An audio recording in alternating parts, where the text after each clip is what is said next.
Hello and welcome to the John Ark Show. Today we are going to interview automotive rock star Scotty Kilmer. Scotty has achieved something quite extraordinary. He has taken his experience as a mechanic who's been fixing people's cars for decades, and he's used that wealth of knowledge and experience to create a YouTube channel that is generating millions of dollars for him at the same time that it's helping all his fans avoid getting ripped off by car dealers and car companies and other car mechanics. Before we begin, I want to encourage you to subscribe, like, comment, and follow us. We're going to have a lot of great celebrity interviews coming up, so I encourage you to click on the notification bell so you can be notified every time we upload a new episode. I'd also like to tell you about a service called hollywoodiscalling.com. It's a great service that allows you to purchase live phone calls from your favorite celebrities, so check them out. It's something that you can buy for yourself or as a gift for someone you love. Give it a try. hollywoodiscalling.com. Now, let's say hello to Scotty Kilmer. Hello, Scotty. Welcome back to the John Ark Show. How are you today, sir? Oh, I'm doing fine. It's nice and sunny here in Tennessee now. It's about 69, 39 outside. So I want to tell you something. I want to tell you and the people watching the show who are not familiar with the auto industry, and that is that you have become to the auto world what the Beatles were to music. Most people will think that that is hyperbole, but I assure you that it is not. You wouldn't believe all the great comments and thank yous we got from your fans, the stuff they sent us after we did the first interview. These people love you so much that it's unbelievable, and they also love all the money that you saved them. I mean, it's almost immeasurable. So that's how loyal they are. So it's just a pleasure to see and a pleasure to watch. Oh, yeah, I'm having too much fun helping people out. Every time I go someplace, I just went to a Lowe's to get some insulation. And, oh, my God, it's Scotty. The guy says, come over, I'll shake your head, take a picture. Yeah. I don't care. I said, I'm here. I am. Might as well be useful. So I'll tell you what else is interesting. As much as your fans love you, they hate the car companies and the auto repair shops even more for ripping them off all these years. I used to think that politicians were the most hated people on earth, but now I'm starting to think that auto executives are right up there on that list as well. So, oh, yeah, the problem is that it's their greed, the executives, because you look at, take Elon Musk as an example.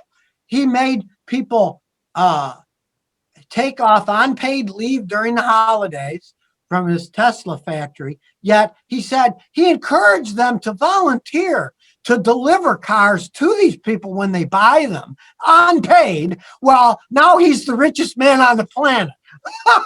Talk about hypocrisy. unbelievable. So Toyota just made a major announcement about using solid state batteries for their electric cars. But as usually happens with these so-called technological breakthroughs, they're years away from being production ready, which leads one to doubt them. Do you believe that these solid state batteries will overcome lithium battery technology? And if so, how many years will it take? Well, you can never forecast the future. There are already solid state batteries out there, but the problem is they have a limited usage. Like I've got a solid state battery in a 600 Suzuki motorcycle. It sat for 6 years and it started up when I pushed the button. Nice. That's unheard of in the motorcycle world. But I also put that same solid state battery in a twin cylinder Triumph motorcycle. It didn't go 6 months and the battery was dead because it needs more power for a bigger engine. And it's the economy of scale. If they can't even make those batteries today to run your regular car just to start the car. If they're going to run them for full electric cars, they're going to have to go a long, long way before its ability to do. They've worked with stuff like that for ages, but what they find out is the internals somehow they grow crystals and short all the electronics out. And who knows if they're going to be able to figure that out in the long run? Nobody knows. So do you think solid state batteries are legit, or are they like the 100 mile per hour, 100 mile per gallon carburetors we used to hear about but never really manifested? Presently, they're only legit for small things like little motorcycles, things like that. They'll probably be able to use them in stuff like drones because they have a limited range. The Mm. problem is they don't have the power. And when you have an electric car, you need tons of power. So I think it's going to be a long time before there's actually those things floating around. Mm. How many years away are we, do you think, from having a real production ready lithium ion battery that can drive at least 500 miles and be recharged in less than 10 minutes? Okay, there's where the real problem lies. They already have batteries that can go that far, and they're getting to be able to recharge them faster, but only under certain conditions. Mm. Like if you recharge something that big, like a Tesla, in 10, 15 minutes, it's going to get super hot. So they got to get ways to super cool the battery while you're charging it and the charging device itself. So it would only be in specialized situations that it can do that because of that massive amount of energy that's being exchanged. And when you think about it, the batteries themselves, especially the lithium ion, they're heavy. And the heavier they get, of course, they got to pull their own weight too. That's why Bill Gates and all the electric car guys laughed at Bill Gates and said, oh, he didn't know what he's talking about. He said, there's never going to be lithium ion 18-wheeler trucks. Well, he might be right because now even the Germans have gone to hydrogen fuel cell 18-wheelers and they have a whole infrastructure of hydrogen in Germany now. And they claim they can run them at the same cost per mile over 1 million miles already with diesels. So I think they're going to go more for hydrogen fuel cells, the big trucks where they can have the fuel hydrogen. The bigger they are, they just need more hydrogen, which weighs a lot less than lithium batteries. It's not the same economy of scale. So it might be that big old trucks and things will have hydrogen fuel cells. People might be driving small cars with lithium ion, which makes more sense to make a small car instead of making a big car. You notice the Volkswagen car is going to be so much smaller. They're going to be making it down the road here in Chattanooga, Tennessee next year. And it's going to be a smaller car. It makes more sense to make a small electric car than a big one. Work out the bugs. You get a better range because it's smaller. The battery weighs less. The car weighs less, and kind of go from there. So recently, there have been stories about Mercedes cars having more than 1 million lines of software code that are making them virtually unrepairable. Do you think that dumping so much software into these to cars that don't really need it is just another creepy way to get more money out of car buyers? Well, of course it is. I'll give you an example. The 2021 S-Class Mercedes, their shock absorb systems were expensive enough because they were electric, hydraulic, pneumatic, and each strut cost like $1,800 times 4 plus about $1,000 labor. So that's a lot of money. Well, the newer ones have gone even further. The newer ones have regenerative electrical power that when you hit bumps, that generates a little bit of electricity. So I'm sure now those things are going to cost $2,500 or more a piece when they break. And what do you get out of it? Probably, a savings of $20 a year in gasoline energy. And then you got to spend, 15 grand to replace it when they break. Mm, mm, I suspect that at some point when you buy a car in the future, the dealers will try and sell you a monthly subscription to software repair services that will allow them to connect your car over the internet and diagnose and repair whatever problem or glitch or malware is preventing you from starting your car that day. Don't you think this is where all this nonsense is headed? Well, a lot of it is because I was just reading this afternoon. There's a Chinese company that's competing with Tesla. And by the end of this year, they claim they're going to have their luxury car out that can go 600 miles and that's super fast. But it starts at like 48 grand, where the fast Teslas start closer to $100,000. Because what the Chinese company is doing is you don't buy the battery, you lease it by the month. Mm. And so you don't have the big first cost of buying a $15,000 battery. And then worrying 5 years later when it breaks, oh my God, I got to spend 15 grand on a new battery. You never own the battery. And when you the charge the Chinese, it's like $140 a month, which isn't that much each year. And then you never have to worry about the battery going bad. And they're doing it in China where all they do is exchange batteries. And the cool thing about that is you don't have to recharge your battery ever. When your battery goes out, you go to that center and they just swap your battery out. They're making the cars so they can swap the batteries in a couple minutes. Where a Tesla, it's part of the bottom of the frame of the car, takes hours and hours to swap them out. So he can't do that. But the new Chinese guys, their thing is, we'll lease you a battery and you don't have to worry about sitting there for 2 hours charging it up. Here's a charged battery. We'll take yours, charge it while you're driving the other one around. That makes actually a lot more sense. It certainly does. I predict it's only a matter of time before your cars start to monitor, record, and track everything you say to other passengers in the car or on your cell phone, every song you listen to, and then they will sell that information in real time to marketers, advertisers, and law enforcement. I think that this will be a new revenue stream for the car companies, but I also believe it's going to annoy and alienate car buying customers incredibly. Oh, of course it will. It's just like, people's phones are already doing that. They know everything. Every time I do something, then I start getting ads for it. And, I didn't even mention, I'm just looking at stuff. And then next thing I know, now that I personally don't care because Google can tell everybody where I am. Then everybody can come and meet me and be happy. So I don't care. I'm kind of like one of those fast food trucks. They want everybody to know that, hey, he's going to be on 10th and Broadway at 2:00 so you can buy his food. Well, I don't mind if people can find me. But a lot of people think it's an invasion of their privacy too. Some of the decisions these auto company board members and executives are making seem completely desperate to me. Policies like trying to deliberately turn these cars into supercomputers that no one can fix anymore. Cars that break down constantly, cars that lose a third of their value the minute you drive them off the lot. Doesn't that seem like they're getting more and more desperate? Oh, of course they're getting desperate. Look at the other day. General Motors announced they have a new logo. It still says GM, but it's supposed to be more modernized with the G and a electric blue M and a little line under it. The only thing is they're not putting out any of the cars. They're just using it as a corporate level on their business cards and signs and all their letters for their business, but the cars are still going to look the same. What is the point? These guys, they're living in la la land. They don't live in the real world. It seems that the fraud and the incompetence is now a standard component of their business practices. Are there any car manufacturers out there that you believe are still relatively trustworthy and treat their customers well?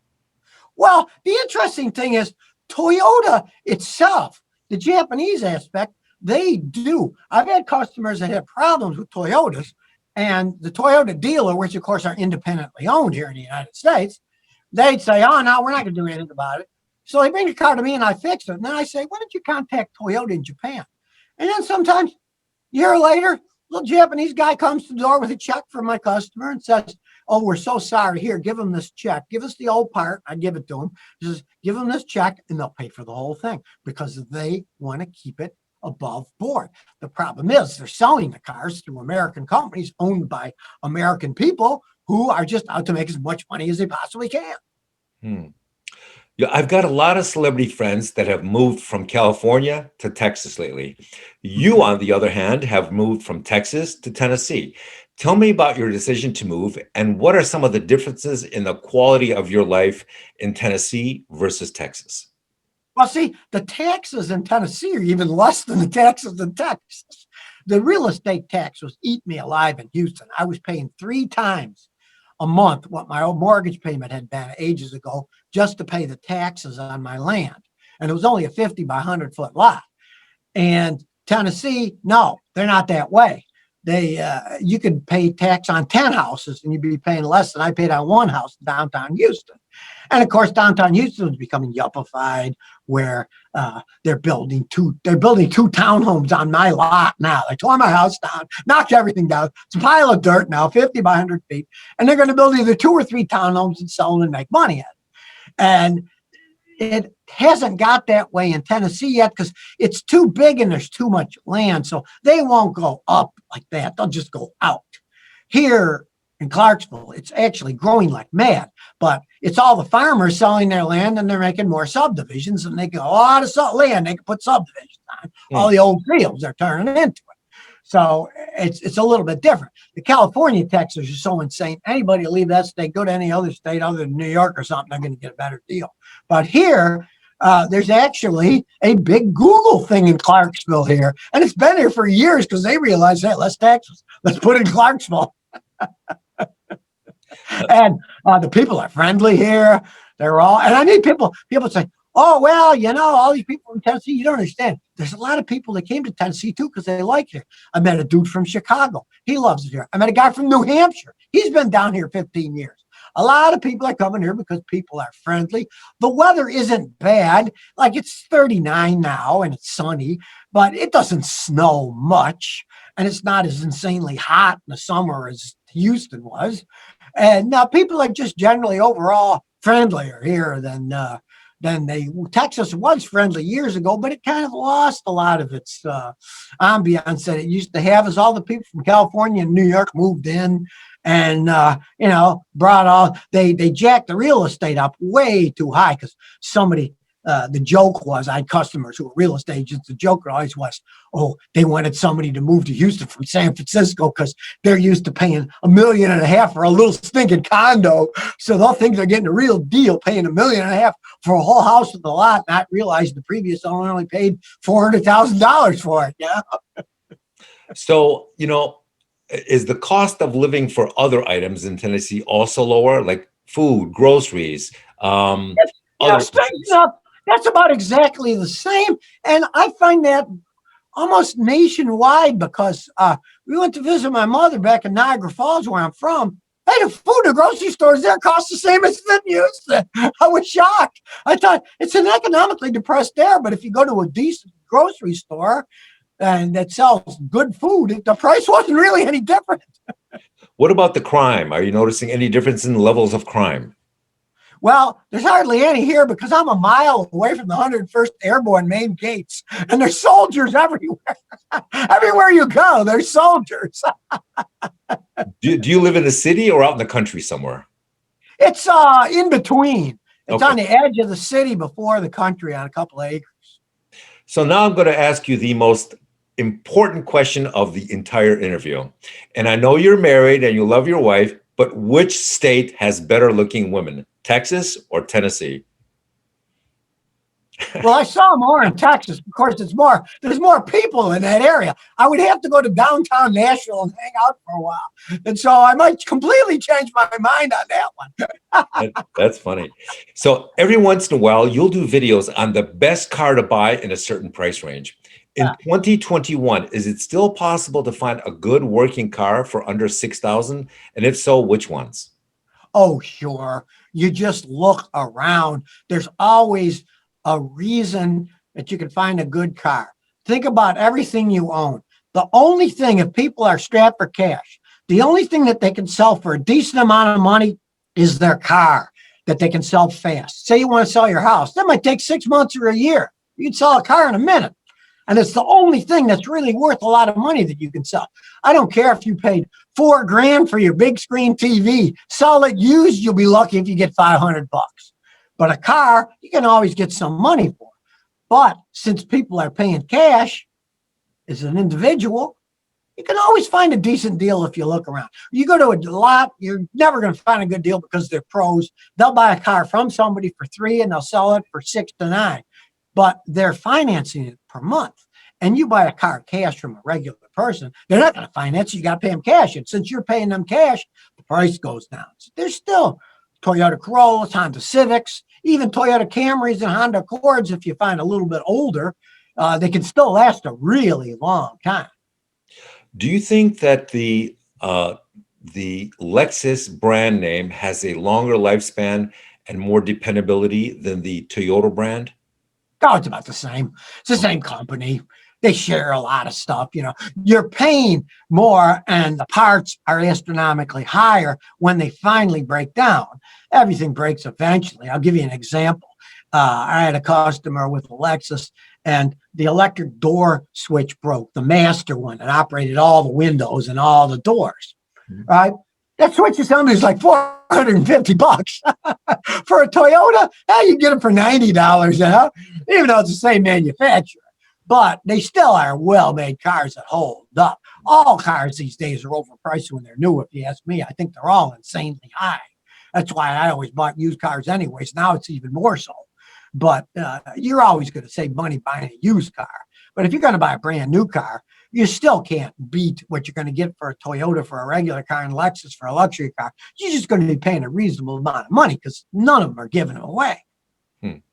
So right now, because of the economy, a lot of people are so desperate financially that they are buying accident or salvage vehicles to try and save money. Do you think the risk of doing so is worth it if you have a really good mechanic, check everything out beforehand, or is it just too much of a gamble? If you got a good mechanic you trust, you can. I had a guy the other day bring one over and he said, I know it's a salvage title, but I only paid $3,000 for the car. And I looked at it, I looked around, and I said, okay, go ahead and buy it. Because what had happened was the car had been rolled over. And of course, then the insurance companies told them, right? But rolling a car over doesn't damage the engine or transmission. It crushes the hood down and the roof comes down. And I could see they welded. They probably got a junk car that wasn't rolled over and cut the top off and welded it on. But I said, it didn't. I put my computer on it. I saw all the data was perfect on it. It ran perfectly fine. And I said, what do you care? You got a good deal on it? But if you don't have a really good mechanic, you're playing with fire because you never know. If it had been flooded out, don't ever touch them because flood water can take sometimes 2 or 3 years before it finally destroys the computer system. So that you're taking a gamble. But a good mechanic is going to look under the seats, look in the trunk, look to see if there's a high water line. And if there is a high water line to the dash, you just say, no, don't buy it. This thing's been flooded. So a lot of people in New York, California, and other states are selling their homes at a loss just so they can move to avoid the crime and taxes in those states. A number of people I know now think that buying collectible old cars is a better investment than buying a home because they think that the home prices are on the way down in many states and collectible cars have more upside potential. Do you agree? And if so, what kind of collectible cars do you recommend people buy if you want to see a lot of price appreciation over the next 5 or 10 years? Okay, now here is the problem.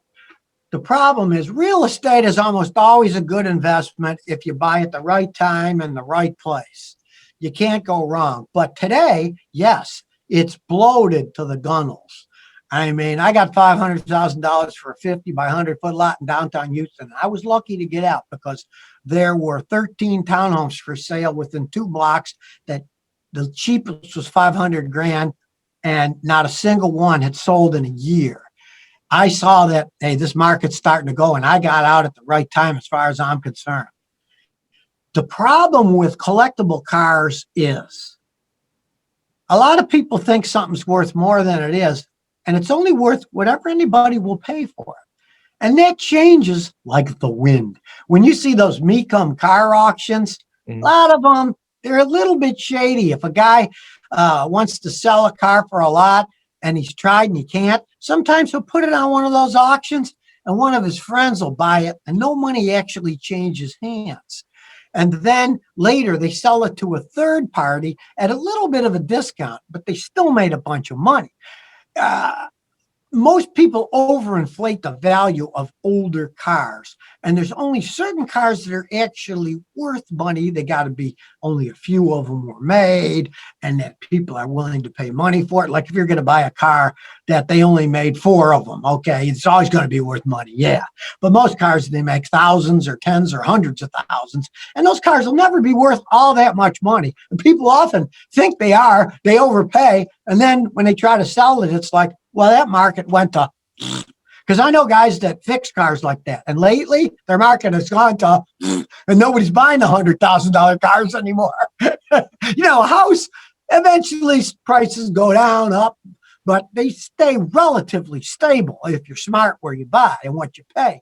But the car prices, they vacillate wildly like the wind with, oh, all of a sudden everybody wants a Mustang, and oh, they don't want Mustangs, they want Corvettes, and they make so many of them. It's very hard to get a true value because they're not sold all the time like houses. There's always comparable for houses, but for cars, a lot of times it's hard to find a comparable. By the way, let me jump back to the previous topic for a second.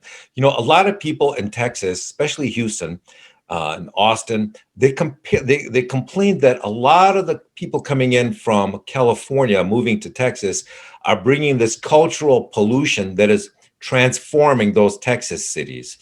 Are you seeing the same phenomena in Tennessee? Are out-of-staters moving in, slowly transforming the culture of the cities in Tennessee, or are they assimilating and not having an effect on it? Not yet. And I think more people would assimilate. I felt right as home as soon as I got here because I'm like, hey, wow, they have less rules than Texas. You don't have to have mufflers on your cars. You don't have to get your cars inspected every year.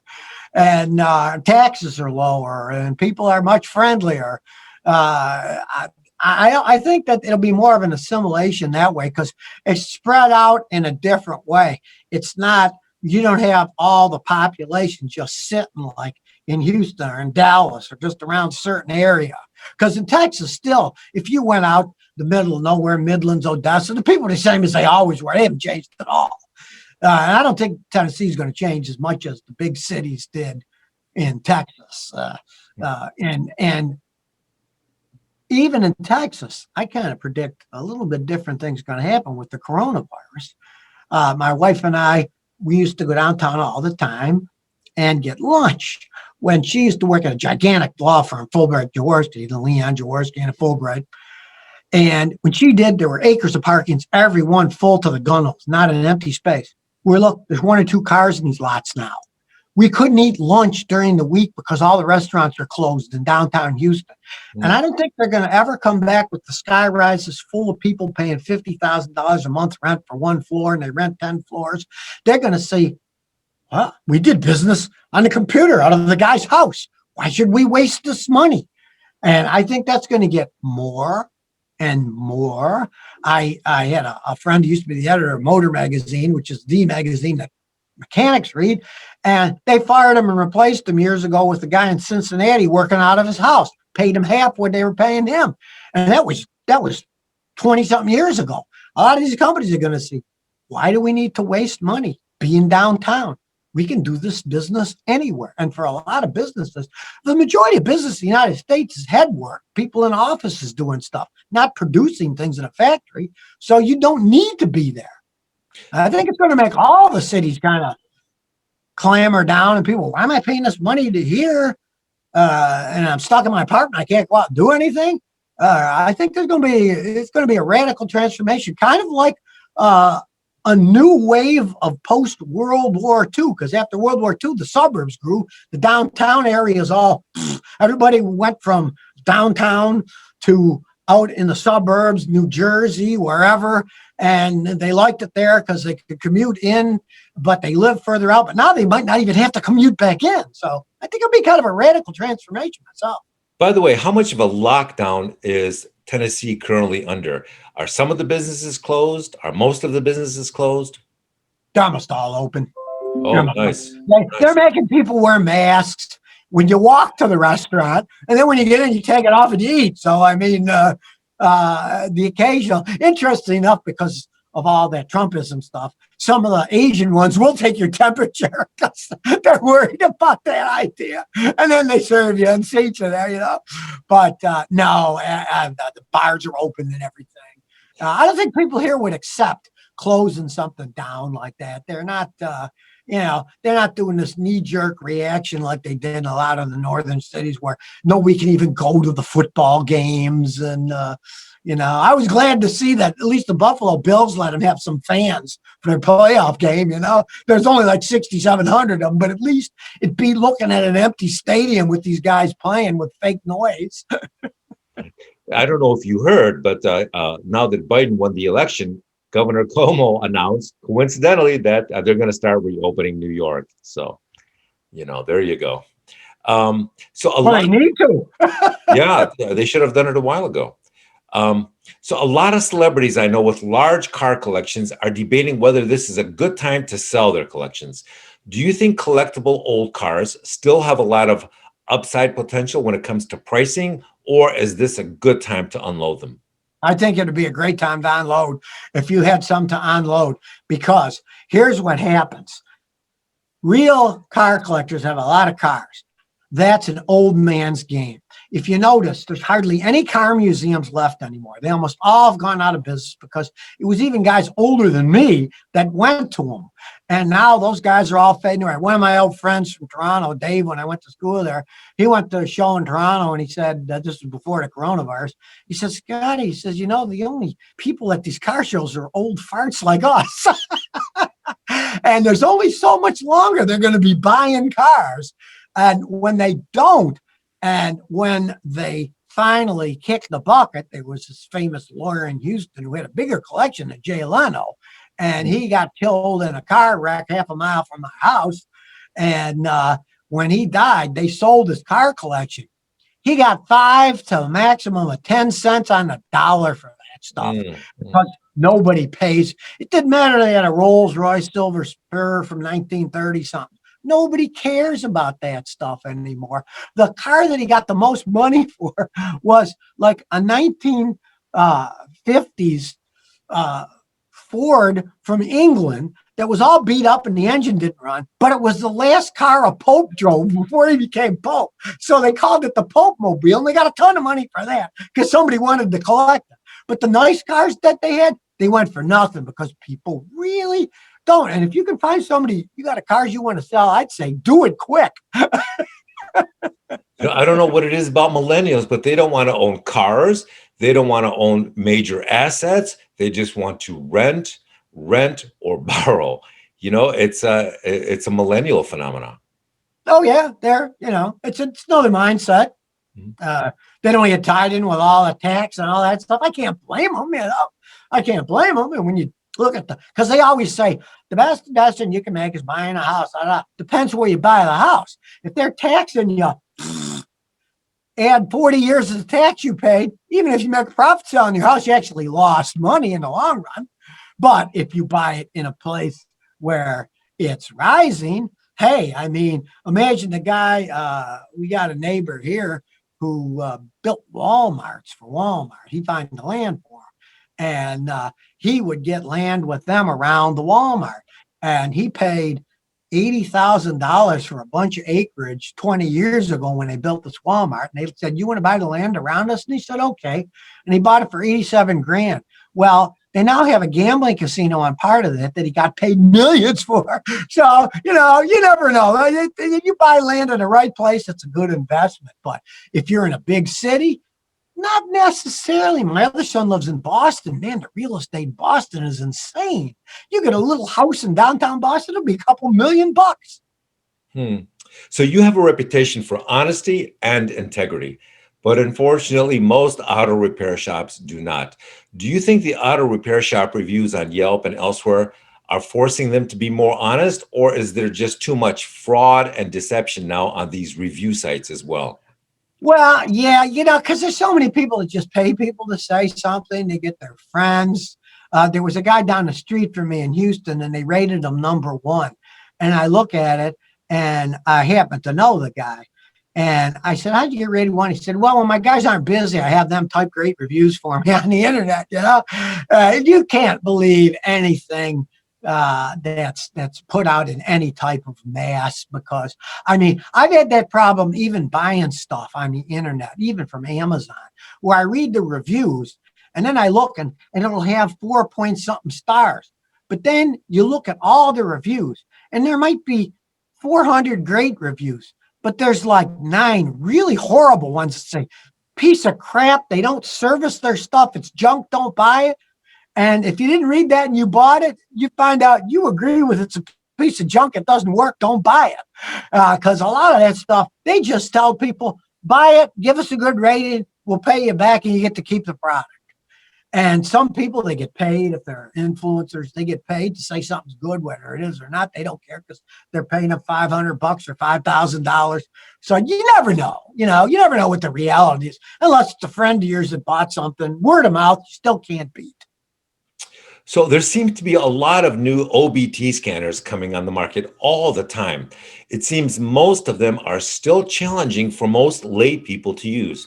Which name brand OBT scanner do you think is the easiest and most helpful for lay people when they diagnose their cars? Oh, well, if you wanted this is Canadian company. It's called Blue Driver, and it's 99 bucks. You plug it in your OBD port, and then you use your smartphone as the interface. And if you think about it, why go out and buy a $900 scan tool when they got to buy all the computers, make a circuit, plug it in? If they can use the software that's already in your phone and just sell you the dongle and the software that's in the internet that you get off, there's nothing wrong with that. Now, you can't steal their software because you don't have the dongle. The software is no good without the interface, and you're not going to reverse engineer that for one person. So you'll pay the 99 bucks for the dongle and you get all that software. And that's real deal for 99 bucks. It'll do all kinds of stuff, and it's pretty self-explanatory. And it's a Canadian company where if you call the guys up, they'll actually talk to you. Because I told people, if you got a problem, call them up. They call them up and said, they were real nice. They said, yeah, do this. This is how you do that. And then if they got a problem, they'll say, this software isn't working. And they'll say, well, thanks for telling us. And then you see a few months later, now it works because they rewrote the software. There's so much competition in it that if there's a company out there that's good and they keep it up, hey, they're going to have a big market to sell stuff to. The one problem that keeps plaguing people are the error codes and the minimal explanations these scanners provide for understanding the various error codes. So that's just a reoccurring. Well, part of the problem is the system itself, because that's onboard diagnostic too. And by law, the only thing it has to cover is anything that causes the car to become a gross polluter and pollute too much. So almost every single one of those codes is a relatively generic code, which sometimes can have dozens of different causes. So, and they're logarithmic too. So if you get a bad thing like oxygen sensor, it stops analyzing. So, okay, you replace the oxygen sensor. All right, then that code's gone. But then it analyzes further and finds, oh, here's another problem that exists. But we didn't tell you that because we stop analyzing when it shows this is the problem, because they use the oxygen sensor to analyze the further system, and they can't because it's not working. It gets pretty complicated, So ever since Don Johnson drove his Ferrari on the Miami Vice TV show years ago, a lot of middle-aged guys have fantasized about owning a supercar, but they could not afford one. Now there is this trend, this growing trend. You can watch it on YouTube. Lots of people are doing it. It involves normal, everyday, middle-aged guys buying wrecked supercars at an incredible discount, like 70 to 90% off, and then towing them home and spending the next few years rebuilding them. My first question is this a project your average garage mechanic can handle? And how successful do you think these people are at this? No, those things are so high tech and the parts cost so much money. It's insane. But what they do in Europe is more fascinating.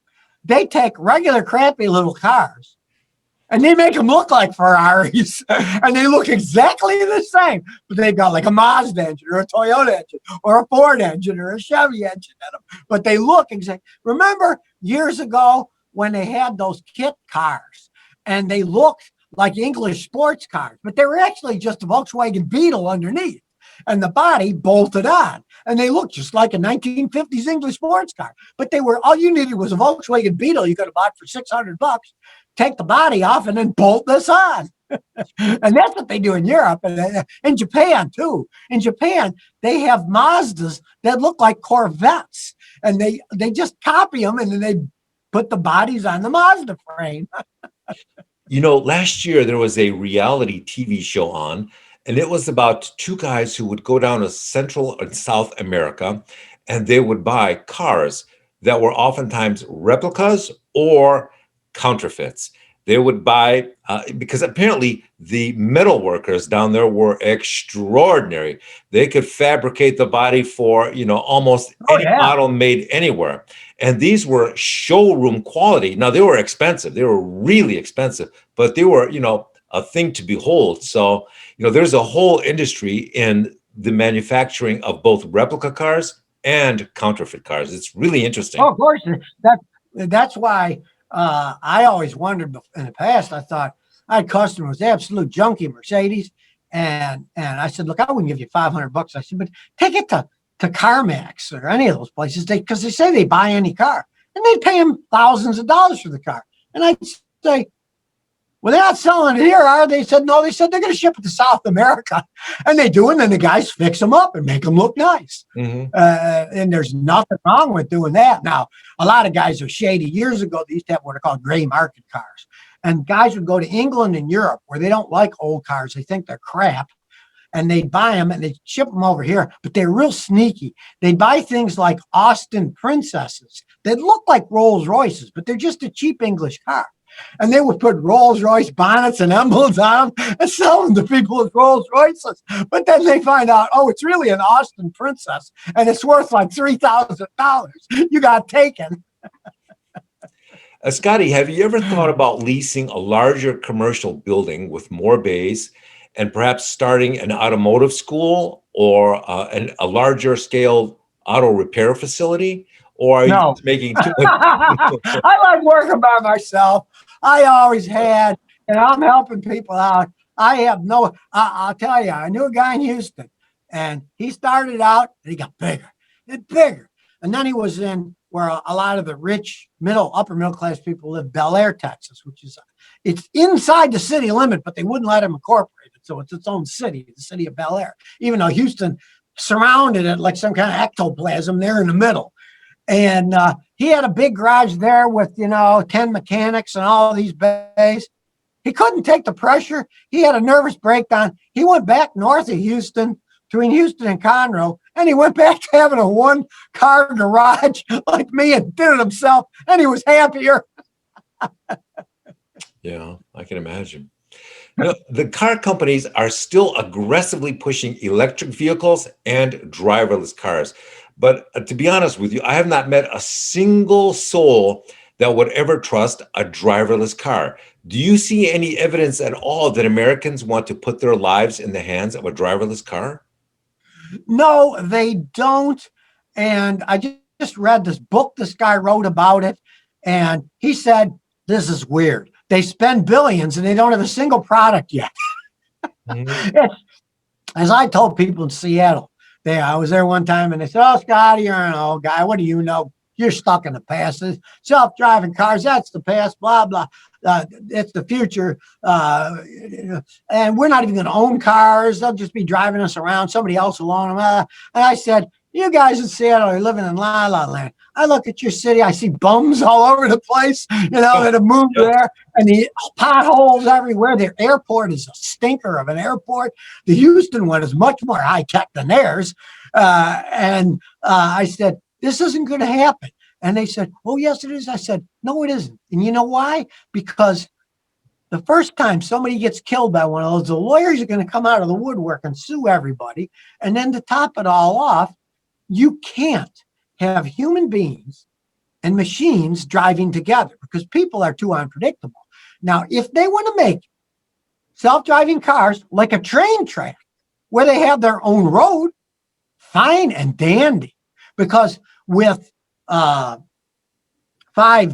they can talk to each other. That's one of the reasons I went to 5Gs. The cars can talk to each other. It's got a limited range, but you don't need more than a quarter of a mile for cars.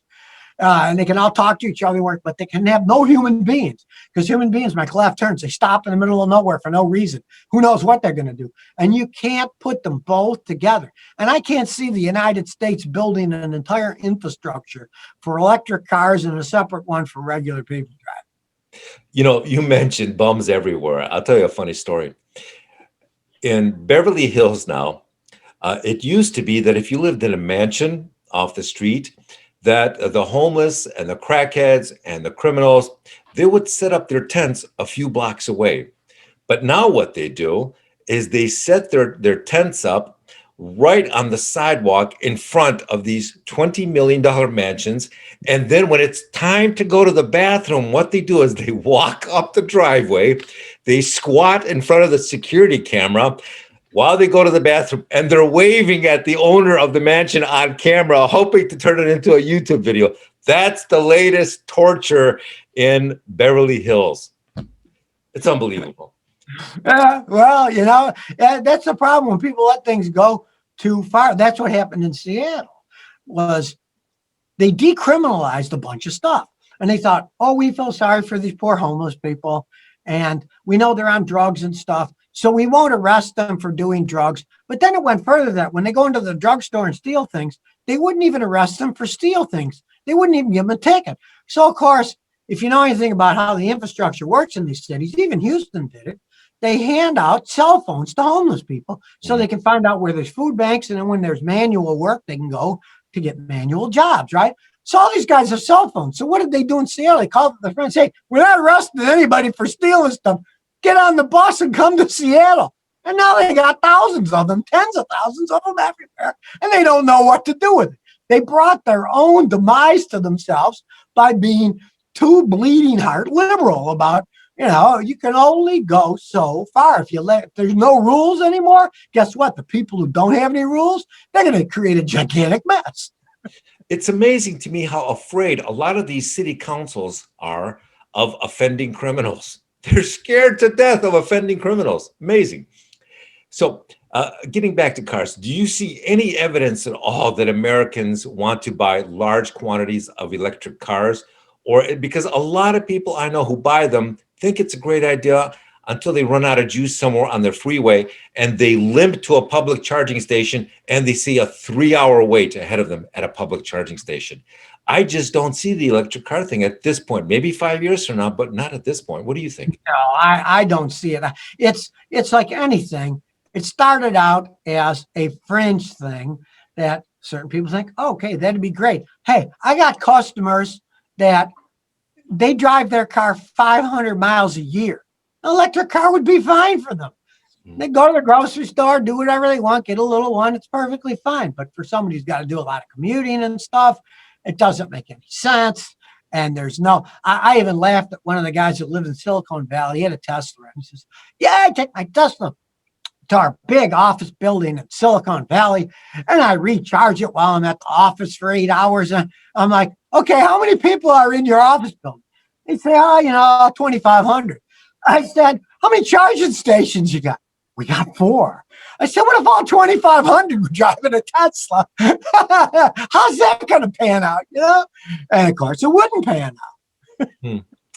So Elon Musk is developing a driverless car technology, which will allow his cars to act as driverless robotic taxis that can go out on the road and earn money for the car's owner while the owner relaxes at home.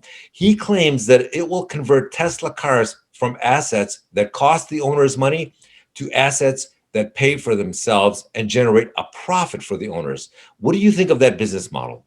Well, I wouldn't listen to a word that man says, and here's one of the big reasons. There is a Dutchman in the Netherlands who bought a whole bunch of Teslas for his limo service. And the reason he did it was because there's some airport in the Netherlands that they said the only thing that we're allowing to come to our airport are green cars. They have to be fully electric, right? So he bought a bunch of Teslas. He's losing a fortune, and he's suing them for over $1 million for lost time because they break down so much and it takes them so long to fix them that Tesla said, you can only give us one at a time to fix now. But I got 20 of these things and they're all breaking. Well, we can only fix one at a time. So half of his fleet is sitting broken waiting to get fixed. And they're driving themselves and they're breaking. Who's going to fix them? I don't see any profit, especially at the money that he's charging for those things. Now, if the Chinese get involved one day and they're making these things for $10,000, okay, that's a different ballpark. But even then, they better be perfect because as soon as they kill somebody, there goes your profit down the tubes. Plus, if you own that car, guess who they're going to sue? They're not just going to sue the guy who made that electric self-driving car. They are also going to sue you because you're the owner of the car. So, if you project the business model for that plan of his to make these robotic cars profit driven. Theoretically, if the car could pay for itself, poor people who could never ordinarily afford a car could now buy a Tesla that generated a profit. It's a hypothetical, and who knows if it'll ever be realized, but it is interesting. Well, yeah, but see, one, I doubt it. And two, if anybody ever looks into the statistics of it, I believe there's over 30 million Americans who make a living today driving stuff, trucks, buses, cars. What's going to happen to all those guys if the machines take over? What are they going to do for a living? That's a lot of people out of jobs, you know? The electric cars are one thing because, hey, they got to build electric cars. They got to fix electric cars. There'll be jobs, la, la, la. But if they're driving themselves, what's going to happen to all those people, the 30 million people that have a job doing that? So have you ever been driven by a driverless car? And if so, what was the experience like for you? Only at places like Disney World, you know, where they're on a track and stuff. I personally, it would be just plain weird. Because look, you get in an airplane, you know, the airplanes are flying themselves most of the time, but they got a pilot and a co-pilot that are sitting there watching it too. Yeah, and they don't have any planes 20 feet away from them. You know? Yeah, exactly. Exactly. And it's okay if they're talking to each other and they're like the one that they're doing now, I believe it's in Arizona. And I know it's Walmart, somebody's using it to deliver stuff, but it is like a 3-4 square mile area that's perfectly mapped. The speed limit's 25 miles an hour and it's not getting stuck with anything. Plus, you know, you got to realize when there's stuff like that, imagine what the criminals are going to start doing. They're going to start stealing them. And the nerds are going to figure out how to take them over and drive them and take. So some of those guys, if they knew there was nobody in it, no one's going to get hurt. You know, they're going to have a contest to see which one of the nerds can drive it over a cliff just to see what happens. Because they know no one's in it and then no one's going to get killed. So you know that's going to happen. You know they'll be able to do it too. You can't stop those guys. They're too smart. So let's look into the future. What do you think the typical car will look like, and what kind of features will it have 10 years from now? You know, I think it'll look pretty much like it looks now, only a little bit more sophisticated. Truthfully, I can't even see people having cars that are drive-by-wire. Like, they're still going to have steering wheels that are connected to the wheels physically. Now, you have a car, odds are it's got electronic power steering, but that's just an electric motor that's a power steering boost. If the motor breaks, your steering wheel's still connected to the wheels. You got to turn it a little harder, but you could still drive it. Imagine if you had a system that was totally, wireless, driving by wire, and there's no wheel to turn, and the joystick doesn't work, and you head it to a tree. You're not going to be happy. And they're still going to have wheels with rubber tires on them. You know, I mean, as to what fuel they use, who knows what the future is going to be with that. But it's going to take a long time to build up any infrastructure, whether it's electricity or hydrogen, to make hydrogen fuel cell cars work. To me, hydrogen makes the most sense because hydrogen fuel cell cars don't pollute at all, and they don't weigh as much, and you can ramp it up. You don't have to, in a big 18-wheeler, keep putting giant batteries to pull tons of weight because you just need more hydrogen tanks. The hydrogen fuel cells just generating electricity. It doesn't care. And if that's the case, there'll be hydrogen. The car you're driving today will run perfectly fine on hydrogen with very minor modifications. It burns too. It's not as ecological. If you burn it, then it creates, pollution just like gasoline. But you could use it for both vehicles. And as the gasoline cars went to hydrogen and eventually they all fell apart, then maybe we'd all have fuel cell cars. And it would be a nice transition where an electric car and a regular car, the only thing that you could do is if you got a lot of smaller cars, there's already conversion kits. Let's say you got a Volkswagen Beetle or Honda Civic. There's already guys that have conversion kits that you could just take your engine out and throw it away and put an electric motor in, and that motor will actually connect to the drive shafts that are already in your car. There's guys making that stuff. And so, why would you pay, let's say, $50,000 for an average electric car when you got a perfectly good car? All you got to do is jerk the engine out, put an electric motor and a battery in it. It wouldn't be as efficient, but then again, you get an awful lot of electricity for $40,000. So before we wrap things up, is there anything you would like to promote? Well, just watch my videos on the Scotty Kilmer channel on YouTube. I'm here to help everybody out. You ever want to ask me a car question, you can just go to my website. It's free, scottykilmer.com. And me and a bunch of mechanics are there answering people's car questions, to help people out with real answers that aren't supported by some advertiser who's trying to sell some product that isn't selling. So now he's spending money advertising. Oh, before we wrap it up, I have a question that a friend begged me to ask you. All right. He's got a 2008 Lexus ES 350, 125,000 miles, and he's concerned because it has a sealed transmission, and there's no way to check the fluid in there. Yeah. So he looks in the owner's manual, and it says you don't need to change that fluid. He calls, and his concerns are because, how long can you keep going with the same fluid? Yeah. He calls one Lexus dealer, and that Lexus dealer says, you don't need to change it, just leave it as is. The other one says, well, you should change it, and we charge $500 to do it because it's a temperature controlled process to change that transmission fluid.